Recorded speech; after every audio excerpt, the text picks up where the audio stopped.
Officiellement lancés en 2019, les travaux de réhabilitation des infrastructures universitaires du pays n'ont toujours pas été livrés, du moins les 2 premières phases. Et le bilan ne sont pas les plus réluisants, d'où cette rencontre urgente.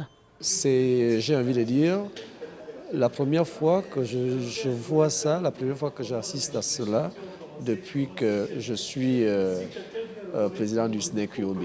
Une innovation, je suis souvent avare de compliments, mais j'ai envie de dire que si c'est la première réunion qui se présente comme ça, vivement que ça se poursuive comme ça. Les ouvrages de ce projet de réhabilitation concernent la réfection de certains amphithéâtres, les pavillons de la cité universitaire, les laboratoires et bien d'autres. Nous continuons à dire que réhabiliter l'université Omar Bongo passe d'abord et avant tout par la réhabilitation de la barrière.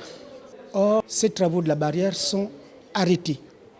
Et nous sommes très inquiets si nous devions passer à la 3e phase sans pour autant que la problématique de la sécurité de l'université qui passe par la barrière ne soit totalement effectuée. Cette séance de travail présidée par Huguette Tsono, la ministre déléguée à l'enseignement supérieur, se voulait être une occasion de préciser les besoins réels avant d'entamer la 3e phase. Le gouvernement a été très attentif aux propos des acteurs des établissements de l'Université Omar Bongo, de l'USTM, de faire en sorte qu'ils soient davantage impliqués dans le choix et le suivi de ce qui va être réalisé en termes de réhabilitation. Les 2 premières phases, pourtant déjà financées, ont été réalisées sans l'implication du ministère de tutelle.